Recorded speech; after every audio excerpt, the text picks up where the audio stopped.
Database management system की बात करें, MS Excel, open office base, MS SQL server, Oracle, ऐसे करके ये सर्वर्स के नाम है, ये सारे जनरलाइज्ड पैकेज के नाम है, ज्यादा नहीं जाएंगे, बहुत एग्जांपल पढ़ लिए हमने इसके। मुश्किल से मुश्किल आपको 2 लिखने होंगे या 4 लिखने होंगे, इससे बाहर नहीं जाएगा। अब आते हैं, ये तो जनरलाइज्ड पैकेज हो गए, अब आते हैं कस्टमाइज पैकेज पे। कस्टमाइज पैकेज अब आते हैं कस्टमाइज पैकेज पे। ये वह एप्लीकेशन होते हैं जिनका विकास किसी संगठन संस्था की विशेष आवश्यकता को पूरा करने के लिए किया जाता है। उदाहरण, विद्यार्थी की जानकारी का विवरण। भाई बहुत बढ़िया, मैं आपको बताता हूँ, ऐसा एप्लीकेशन जिसको आप डाटा इकट्ठा करने के लिए बनाते हो। किस किस को याद है 2020 में जब डिजी लॉकर आया था? डिजी लॉकर आप सभी लोगों को याद होगा। जब डिजी लॉकर आया था तो ये किस लिए आया था? ये इंफॉर्मेशन इकट्ठी करने वाला एक छोटा सा एप्लीकेशन सॉफ्टवेयर था, जिसमें एक स्टूडेंट के जितना भी डाटा होगा, उसका आधार कार्ड से लेके पैन कार्ड से लेके उसको सारी इंफॉर्मेशन, उसकी मार्कशीट, सब कुछ कहाँ पर है? डिजी लॉकर के अंदर सेफ है, और ये मान्यता प्राप्त है। ये एक ऐप जो है, ये मान्यता है, गवर्नमेंट ऑथराइज ऐप है, जिसमें हम अपनी सारे डॉक्यूमेंट को संग्रहण करके वहां पर हम इकट्ठा करके रख सकते हैं। तो ऐसा एप्लीकेशन जिनका विकास किसी संगठन संस्था की विशेष आवश्यकता को पूरा करने के लिए किया जाता है। उदाहरण, विद्यार्थी की जानकारी का विवरण रखने के लिए डिजी लॉकर, मैंने अभी आपको बताया।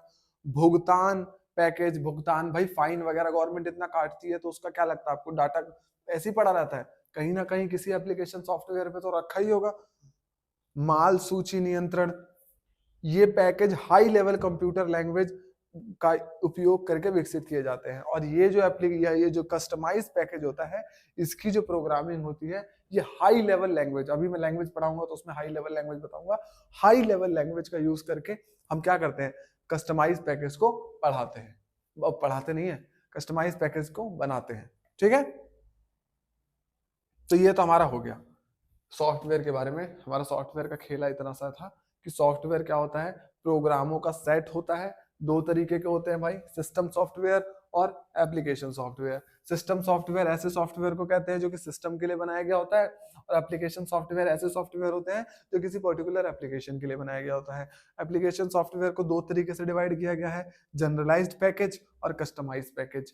जनरलाइज्ड पैकेज में कौन कौन से होते हैं? वर्ड प्रोसेसिंग सॉफ्टवेयर होता है, जो कि किस लिए होता है? किसी डॉक्यूमेंट को बनाने के लिए होता है। और एक प्रेजेंटेशन, जो कि प्रेजेंटेशन बनाने के लिए होता है, पावर पॉइंट के जरिए हम बना सकते हैं।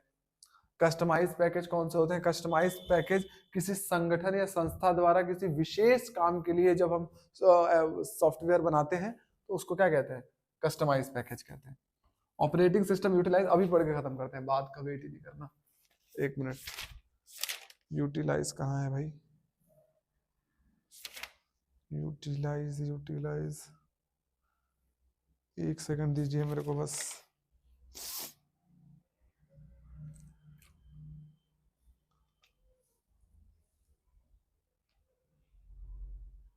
वैसे आपके सिलेबस में लिखा तो नहीं है ये, पर एक जगह मैंने क्वेश्चन आंसर में देखा था। 1 मिनट दो मेरे को। हाँ ये रहा, ठीक है भाई। इसमें लिखा है, देखिए, ऑपरेटिंग सिस्टम उपयोगकर्ता को वो सभी सुविधाएं, देखिए लिखा ऑपरेटिंग सिस्टम के बारे में सबसे पहले देख रहे हैं। ऑपरेटिंग सिस्टम उपयोगकर्ता को वे सभी सुविधाएं प्रदान करता है जो सिस्टम का उपयोग करने तथा उसका अनुरक्षण करने के लिए आवश्यक है। ऑपरेटिंग सिस्टम एक ऐसा सिस्टम है जो एक सिस्टम को ऑपरेट करने के लिए जितनी भी चीजें होनी चाहिए वो सारी चीजें कौन देता है? सॉरी, उन सारी चीजों की प्रोग्रामिंग किसमें करी गई होती है? ऑपरेटिंग सिस्टम में। नाम ही है इसका ऑपरेटिंग सिस्टम। सिस्टम को ऑपरेट करने वाला जो सॉफ्टवेयर होता है वो किसके अंडर होता है? ऑपरेटिंग सिस्टम के अंदर होता है। मैं बोल देता हूँ, फोटो भी साइड में लगा दूंगा, देख लेना, वहां से आप नोट डाउन कर लेना कि ऑपरेटिंग सिस्टम उपयोगकर्ता को वे सभी सुविधा प्रदान करता है जो सिस्टम का उपयोग करने तथा उसका अनुरक्षण करने के लिए आवश्यक है, लेकिन ये सभी अपेक्षाओं को पूर्ण नहीं कर सकता। लेकिन देखो, कहते हैं ना, हर बंदा हर जरूरत पूरी नहीं कर सकता। बेटा बहुत गहरी लाइन बोली है मैंने, समझ में आ रहा है आप लोगों को? ऑपरेटिंग सिस्टम कंप्यूटर की सारी इंपॉर्टेंस को या सारी नीड को पूरी नहीं कर पाता है। उसके लिए जो कुछ जरूरी की चीजें होती है उसको पूरा करने के लिए हम किस सॉफ्टवेयर का यूज कर लेते हैं, यूटिलिटीज का। इसी कारण से एक भिन्न प्रकार का सिस्टम सॉफ्टवेयर जिसे यूटिलिटीज कहा जाता है, एक भिन्न प्रकार का सिस्टम सॉफ्टवेयर हम लाते हैं। ये वो प्रोग्राम है जो एक ऑपरेटिंग सिस्टम की कार्यात्मकता और उपयोगकर्ता की आवश्यकता के बीच के अंतर को मिटाता है। यूटिलिटीज प्रोग्राम एक विस्तृत श्रेणी के सॉफ्टवेयर है, जैसे कि compress, zip, uncompress, unzip, file software, anti virus software, split and join file software इत्यादि। देखिए कुछ कंप्यूटर के अंदर ऐसे काम होते हैं, हमें देखो डिटेल के अंदर तो नहीं जाना है ज्यादा, हमें कंप्यूटर क्योंकि ऊपर ऊपर से ही हम पढ़ रहे हैं, तो हमें ये जानना जरूरी है कि कंप्यूटर के अंदर जितने भी ऑपरेटिंग काम होते हैं, कंप्यूटर को कैसे काम करना है, क्या काम करना है, उन कामों को कौन हैंडल करता है, ऑपरेटिंग सिस्टम। बट स्टिल कुछ ऐसे काम रह जाते हैं जो नहीं कर पाते हैं, तो उसके लिए हम एक खास तरीके का हमने सॉफ्टवेयर डेवलप किया जिसे हम कहेंगे यूटिलिटीज। ठीक है ना, मैं एक बार दोबारा रिपीट करता हूं, जो एक ऑपरेटिंग सिस्टम की कार्यात्मकता और उपयोगकर्ताओं की आवश्यकता के बीच के अंतर को मिटाता है। यूटिलिटीज प्रोग्राम एक विस्तृत श्रेणी का सॉफ्टवेयर है जिसे कंप्रेस, अनकंप्रेस, ये नाम है यूटिलिटीज सॉफ्टवेयर के, compress, uncompress, file software, antivirus software और ये सारे इत्यादि नामों से जाने जाते हैं। बस ऐसे करके तो हमारा सिस्टम सॉफ्टवेयर और एप्लीकेशन सॉफ्टवेयर इतना सही था, ज्यादा बड़ा नहीं था, मतलब था थोड़ा बड़ा तो, पर ठीक है इतना ही था। ठीक है, लास्ट टॉपिक बचता है हमारा लैंग्वेजेस। इसको पढ़ के हमारा और आपका टाटा बाय बाय अभी के लिए, मतलब चलिए लैंग्वेज पे जाने से पहले एक क्वेश्चन आपके साथ डिस्कस करना चाहता हूं मैं यहाँ पर। सिस्टम सॉफ्टवेयर व ऑपरेटिंग सिस्टम समझाइए। एक क्वेश्चन है कि सिस्टम सॉफ्टवेयर व ऑपरेटिंग सिस्टम समझाइए। सिस्टम सॉफ्टवेयर क्या होता है, अभी हमने क्या पढ़ा। सिस्टम सॉफ्टवेयर एक ऐसा सॉफ्टवेयर है जो कि सिस्टम को ऑपरेट करने के लिए डिजाइन किया गया होता है, जिसमें हम सिस्टम के अंदर होने वाली सारी गतिविधियों को कंट्रोल कर सकते हैं। ऐसे सॉफ्टवेयर को हम क्या कहते हैं, सिस्टम सॉफ्टवेयर कहते हैं। सिंपल आपको डिफाइन करके आ जाना है, मैं इसमें भी रीड कर देता हूं एक बार। जब कंप्यूटर को ऑन करते हैं तो रोम में भंडारित प्रोग्राम का निष्पादन यानी पूरे कंप्यूटर में फैल जाता है। फैलना जरूरी है भाई, क्यों, क्योंकि कब किसको क्या काम करना है वो पता भी तो चलना चाहिए। तो प्रोग्राम जब तक पूरे कंप्यूटर में निष्पादन नहीं होगा तो सबको पता कैसे चल पाएगा कि किसको क्या काम करना है। ठीक है, जो कंप्यूटर की विभिन्न इकाइयों को सक्रिय कर देता है, सक्रिय मतलब उसे तुरंत एक्टिव कर देता है और आपके द्वारा कार्य करने के लिए उन्हें तैयार कर देता है कि भाई आपको जैसे जैसे काम करना है वैसे वैसे उन्हें वो तैयार कर देगा। प्रोग्रामों में इस सेट को सिस्टम सॉफ्टवेयर कहा जाता है और प्रोग्रामों में इस सेट को हम क्या कह देते हैं, सिस्टम सॉफ्टवेयर कहा जाता है। मजा आ जाएगा, मैं बता रहा हूं आप लोगों को, कहीं जाने की जरूरत नहीं है। सबसे देख रहा है सिस्टम सॉफ्टवेयर प्रोग्राम के वे सेट है जो कंप्यूटर को चलाने, ध्यान से सुनना, अभी आपको जो बोला है सेम वही एकदम डिट्टो लाइन लिखी हुई है, कुछ भी बाहर जाएगा तो फिर मेरे को आप बोलना जितना बोलूंगा वही सेम टू सेम लिखा हुआ है। सिस्टम सॉफ्टवेयर प्रोग्राम के वे सेट है, सिस्टम सॉफ्टवेयर प्रोग्राम के वे, ये जो मैंने लिखवाया तक मिटा दिया।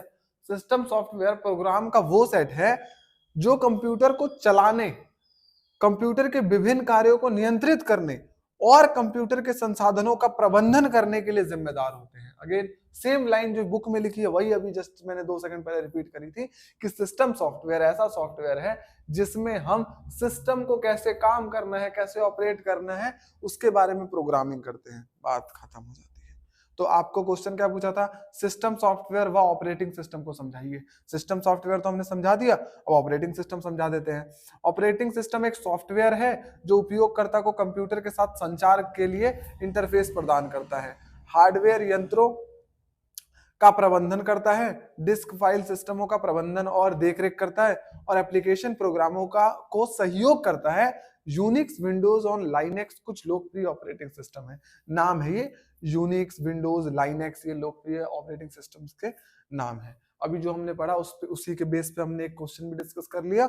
ठीक है, काफी सारे क्वेश्चनों के सेट में धीरे धीरे साइड में एंड वीडियो के एंड में मैं काफी सारे क्वेश्चनों के सेट लगा दूंगा, जिसे आप रीड करना। जो पढ़ाया है सेम उसी से क्वेश्चन है। मैं क्वेश्चन अभी 2-4 और आपको बोलता हूँ ताकि आपको थोड़ा सा अंदर से बिल्डअप हो कि भाई नहीं, हाँ क्वेश्चन की मतलब पेपर ओरिएंटेड ही पढ़ रहे हैं, बाहर से नहीं पढ़ रहे। पहला मैं अगर आपसे बोलूं, लिखा है, ये देखिए लिखा है, परिधीय उपकरण क्या होते हैं, मतलब कि पेरिफेरल डिवाइस, ये परिधीय उपकरण क्या होते हैं, क्या होते हैं? अब आप बताओ परिधीय उपकरण क्या होते हैं। अभी हमने डिस्कस किया कि ऐसे उपकरण जो कि हम कंप्यूटर के अंदर बाहर से जोड़ते हैं, यही बोला था कि नहीं बोला था, सेम यही लाइन। अब एक बार बुक का पढ़ लेते हैं। परिधीय उपकरण कंप्यूटर के बाह्य रूप से जोड़े जाते हैं, देखो सेम टू सेम लिखा है, बाह्य रूप से जोड़े जाते हैं। कुछ विशेष कार्यों को क्रियान्वित करने के लिए इन उपकरणों का उपयोग किया जाता है, कुछ विशेष रूप से हमें काम करना होता है, इसलिए हम उसे क्या करते हैं, ऐड ऑन करते हैं। परिधीय उपकरण निम्नलिखित हैं, इनपुट उपकरण, आउटपुट उपकरण और अन्य परिधीय उपकरण। 3 तरीके के उपकरण हम भी पढ़ के आए हैं, इसमें भी लिखा हुआ है, तो टेंशन तो लेना ही नहीं है, पूरा बुक से ही पढ़ाया जा रहा है आप लोगों को, जो भी है आपके सिलेबस के अंदर, ठीक है।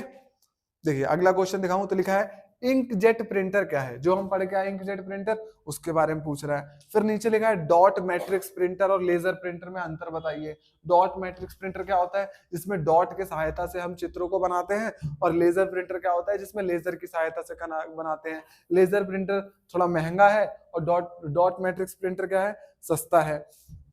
और डॉट मैट्रिक्स प्रिंटर बहुत ज्यादा यूज होता है किसके कंपेयर में, लेजर प्रिंटर के कंपेयर में। और डॉट मैट्रिक्स प्रिंटर शोर अधिक करता है। डॉट मैट्रिक्स प्रिंटर में क्या होता है ना, शोर होता है, और लेजर प्रिंटर में शोर नहीं होता भाई, लेजर के जरिए सट सट सट अंदर ही अंदर काम हो जाता है सारा, ठीक है। तो अब ज्यादा डिस्कस नहीं करते, लास्ट टॉपिक हमारा ये लैंग्वेज बेटा है। उसके बाद मैं आपको लास्ट में क्या कर दूंगा, फोटोज लगा दूंगा क्वेश्चन आंसर्स की, ताकि आप लोगों को सारे क्वेश्चन आंसर भी मिल जाए, ठीक है। और हमारा पूरा का पूरा जो टॉपिक है, चैप्टर भी फिनिश हो जाता है, क्वेश्चन भी डिस्कशन हो गया, मजे ही मजे। चलिए लैंग्वेजेस की बात कर ले भाई। लैंग्वेजेस अगर मैं बात करूं कंप्यूटर के अंदर, तो 2 तरीके की लैंग्वेजेस होती हैं। पहली लैंग्वेज की बात करेंगे भाई, तो लो लेवल लैंग्वेज होती है बेटा। पहले हम लो लेवल पढ़ लेते हैं, क्योंकि लेवल सबके निकलेंगे भाई, पर निकलेंगे उसी के जो चुपचाप पढ़ेगा बैठ के। सो मत जाना, नहीं है वीडियो लंबी देख के तुरंत सोने बैठ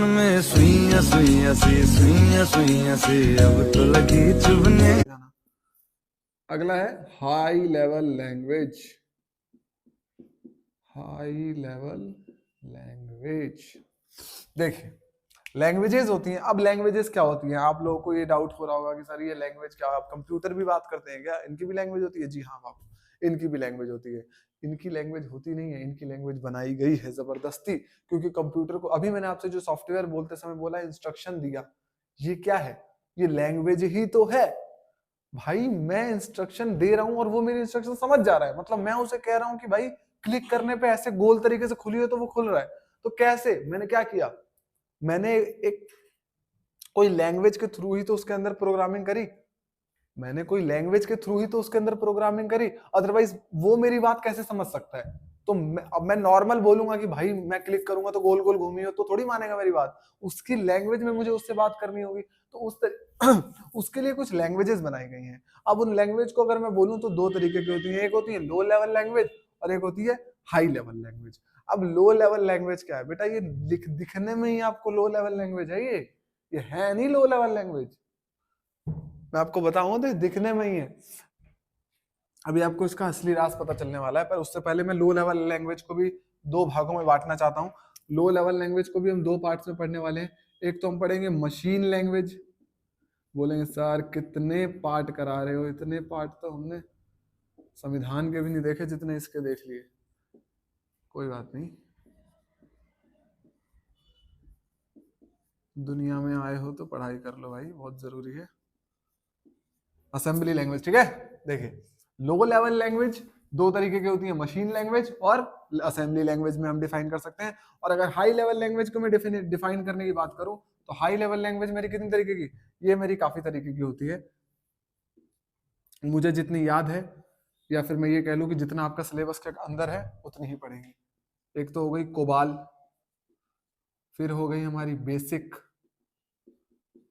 उसके बाद हमारी हो गई फॉरट्रान, और उसके बाद हो गई हमारी C++, ठीक है। और एक और हो गई ये, ठीक है। तो ये हमारी लैंग्वेजेस डन हो गई, ठीक है ना। आइए चलिए इन पे बात कर लेते हैं भाई एक एक करके। लो लेवल लैंग्वेज कौन होती है? लो लेवल लैंग्वेज ऐसी लैंग्वेजेस होती हैं जो हमारे तुम्हारे पल्ले आसानी से नहीं पढ़ने वाली भाई, ठीक है। इन मतलब पल्ले पढ़ने का मतलब क्या होता है, इजीएस्ट वे नहीं है इनको समझने का, इनको समझने के लिए काफी मेहनत मशक्कत की जरूरत पड़ती है, ठीक है। ये लैंग्वेजेस इजी नहीं होती हैं। बट उसी के दूसरी तरफ मैं हाई लेवल लैंग्वेज की बात करूं तो सुनने के लिए हाई लेवल है, लेकिन ये लैंग्वेज इजी टू अंडरस्टैंड है। मतलब अगर आपको इन्हें समझना है तो आप इजीएस्ट तरीके से समझ सकते हो, क्योंकि इसको लिखने के लिए हम क्या करते हैं, इसको लिखने के लिए हम इंग्लिश का यूज कर लेते हैं। बट लो लेवल लैंग्वेज बेटा ऐसी लैंग्वेजेस होती हैं, मैं आपको यहाँ पढ़ के सुना देता हूँ।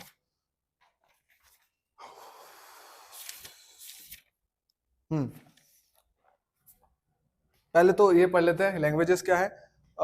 भाषा संचार एक साधन है। जिस तरह सामान्य लोग भाषा का प्रयोग करके, मैंने आपको बता दिया, एक बार रिपीट कर रहा हूं कि सामान्य लोग भाषा का प्रयोग करके आपस में संचार करते हैं, इसी तरह भाषा द्वारा कंप्यूटर से संचार किया जाता है। ये भाषा मशीन या उपयोगकर्ता दोनों द्वारा समझी जा सकती है।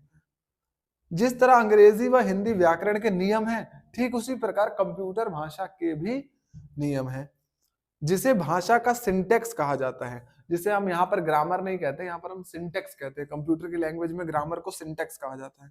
संचार के दौरान उपयोगकर्ता के लिए वे सिंटेक्स आवश्यक होते हैं, ठीक है। उपयोगकर्ता जब जो उपयोग कर रहा है यूजर, उसको सिंटेक्स के बारे में नॉलेज होनी चाहिए, नहीं तो वो फिर कंप्यूटर खराब कर देगा बाबू, ठीक है। चलिए लो लेवल लैंग्वेज के बारे में देख लेते हैं। लो लेवल का अर्थ उस मौलिक तरीके से है जो मशीन की समझ में आती है। लो लैंग्वेज सॉरी क्या कह रहा हूं मैं, क्या लिखा गया है इसमें, हाँ। लो लेवल लैंग्वेज का मतलब होता है कि उसके मौलिक तरीके से जो मशीन के समझ में आती है। लो लेवल लैंग्वेज मशीन के जो समझ में आती है उसको मशीन लैंग्वेज कहते हैं, और एक असेंबली लैंग्वेज होती है। मशीन लैंग्वेज पहले हम पढ़ेंगे।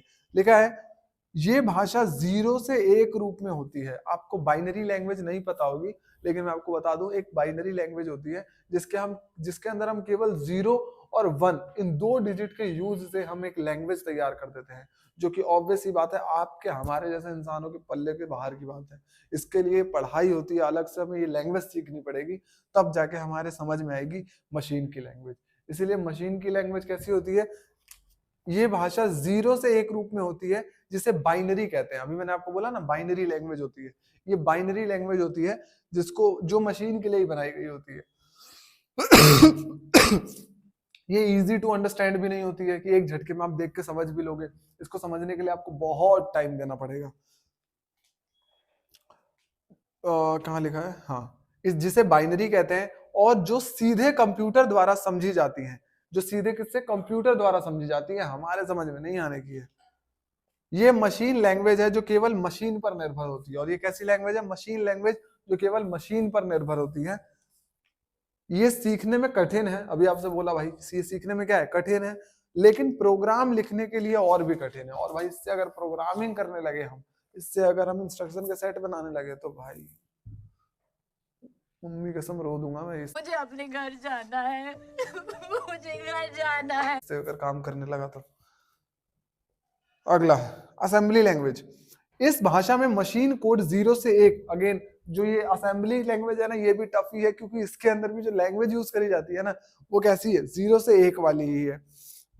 सांकेतिक कोड द्वारा प्रतिस्थापित किया जाता है, जिसे निमोनिक्स कहते हैं, ताकि इसे अधिक अनुकूल बनाया जा सके, ताकि इसे और भी ज्यादा क्या बनाया जा सके, मॉडिफाई बनाया जा सके। जो असेंबली लैंग्वेज है हमारी, वो असेंबली लैंग्वेज क्या है, इसके अंदर हम क्या करते हैं, इसके अंदर हम ऐसी लैंग्वेज, इसमें हम बाइनरी लैंग्वेज का यूज कर देते हैं, जिसमें बाइनरी लैंग्वेज में क्या होता है ना कि 0 और 1 इन 2 डिजिट को ही यूज किया जाता है। अब एक बात बताओ मेरे को, खुद तुम बताओ कि जिस ऐसी लैंग्वेज है जिसमें केवल 0 और 1 ही दिख रहा है, भाई आप, मैं सच बता रहा हूँ, अपनी पर्सनल बात बताऊं, आपका तो पता नहीं, ये 0 1 0 1 0 1 0 1 देख के क्या समझ में आने वाला है आपके, मुझे खुद बताओ। ये 0 1 0 1 देख के मुझे एक ही चीज याद आएगी, मेरे बचपन की मार्कशीट, जिसमें 0 नंबर 2 बार, एक बार मैंने देखे थे, आए थे मेरे। सही पकड़े हैं। और कुछ तो भाई याद आ रहे, हमारे आपके नॉर्मल इंसान के बस की बात तो है नहीं ये मशीन लैंग्वेज और असेंबली लैंग्वेज को समझ पाना, और इसके लिए पढ़ाई करी जाती है। भाई थोड़ा सीरियस हो जाते हैं आगे। हाई लेवल लैंग्वेज आ गई है ना, तो थोड़ा सा हाई लेवल की बातें करेंगे। लो लेवल लैंग्वेज के लिए हार्डवेयर के विस्तृत ज्ञान की आवश्यकता होती है। लो लेवल लैंग्वेज को अगर हमें स्टडी करना है तो हार्डवेयर की विस्तृत ज्ञान की आवश्यकता होती है। क्योंकि ये मशीन पर निर्भर होती है, क्योंकि ऐसी लैंग्वेज है जो किस पे निर्भर होती है, मशीन पे निर्भर होती है। इन मुश्किलों को दूर करने के लिए हाई लेवल लैंग्वेज का विकास किया गया। इन्हीं मुश्किलों को दूर करने के लिए किस लैंग्वेज का विकास किया गया? हाई लेवल लैंग्वेज का, क्योंकि ये इजी टू अंडरस्टैंड नहीं थी, बड़ी मुश्किल लगती थी समझने में, तो हमने किसका डेवलपमेंट किया या किसका विकास कर दिया हमने? हाई लेवल लैंग्वेज का।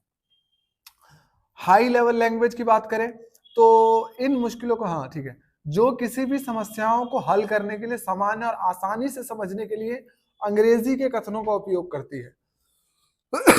हाई लेवल लैंग्वेज में किसका यूज होता है? इंग्लिश के कथनों का यूज किया जाता है, जो कि इजी तरीके से अगर कोई समझे भी। मैं आपको बताता हूँ, मैंने जो कोर्स किया था, मैं शायद 12th क्लास में था, तो मेरे को पापा ने बहुत बहुत ज्यादा एफर्ट दिया कि भाई जब पढ़ाई कर, कंप्यूटर सीख। क्योंकि मैं उस गांव से आता हूँ ना, जहाँ पर ये बहुत ज्यादा टेक्नोलॉजी पहुंची नहीं है, तो हमारे यहाँ कंप्यूटर चलाने का मतलब होता है कि डायरेक्ट हमने चंद्रयान लॉन्च कर दिया, ऐसा लगता है। यही नहीं, अभी और सुनिए। तो पापा ने बहुत ज्यादा मेरे को फोर्स किया कि भाई कंप्यूटर सीख जाके, तो मैंने बेसिक के कंप्यूटर का कोर्स किया।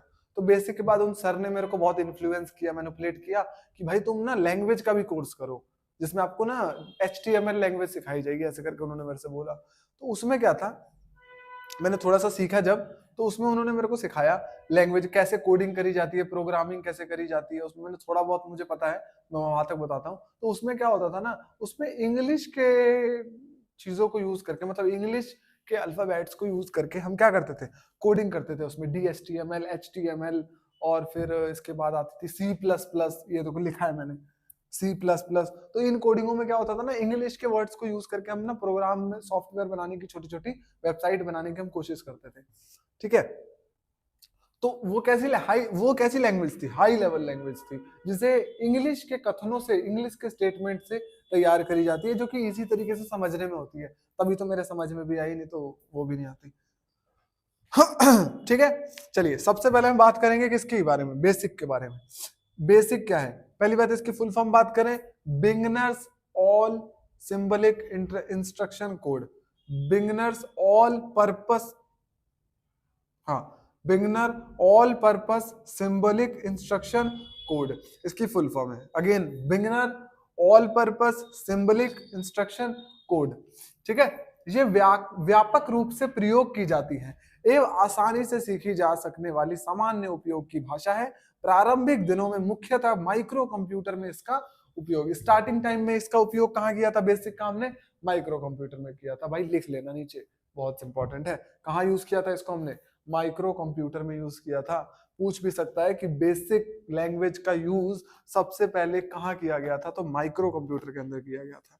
अगला बात करें कोबाल की, कोबाल नहीं होगा वैसे, COBAL कहेंगे इसे। इसकी फुल फॉर्म की बात करें तो कॉमन बिजनेस ओरिएंटेड लैंग्वेज है, व्यवसायिक अनुप्रयोग के लिए उपयोग की जाने वाली मानकीकृत भाषा। व्यवसाय, बिजनेस पर्पस के लिए, जब हम जो बिजनेस पर्पस के लिए जिस लैंग्वेज का हम यूज करते हैं वो लैंग्वेज है कोबाल, मतलब COBAL, common language, common business oriented language, common business oriented, नाम ही है इसका, कॉमन बिजनेस ओरिएंटेड। किसके ओरिएंटेड है? ये बिजनेस ओरिएंटेड लैंग्वेज है। बिजनेस से रिलेटेड जब हम किसी लैंग्वेज की बात करें तो वहां पर कोबाल का जिक्र किया जाता है। अगला है फॉरट्रैन, फॉर्मूला ट्रांसलेशन, गणित संबंधी और वैज्ञानिक समस्याओं को हल करने के लिए गणित संबंधी जितना भी भाई मैथमेटिक डिपार्टमेंट है, वो सारा लैंग्वेज किसको सौंप दो? फॉरट्रैन को। जितना भी हमें न्यूमेरिक कोड डालना है, उसमें गणित की जितना भी हमें उसमें तिगड़म 22 जो भी लगाना है, सब कहाँ चले जाएगा? फॉरट्रैन के अंदर। समझ में आया? मैथमेटिक्स से जुड़ी हुई जितनी भी लैंग्वेजेस हैं वो क्या है?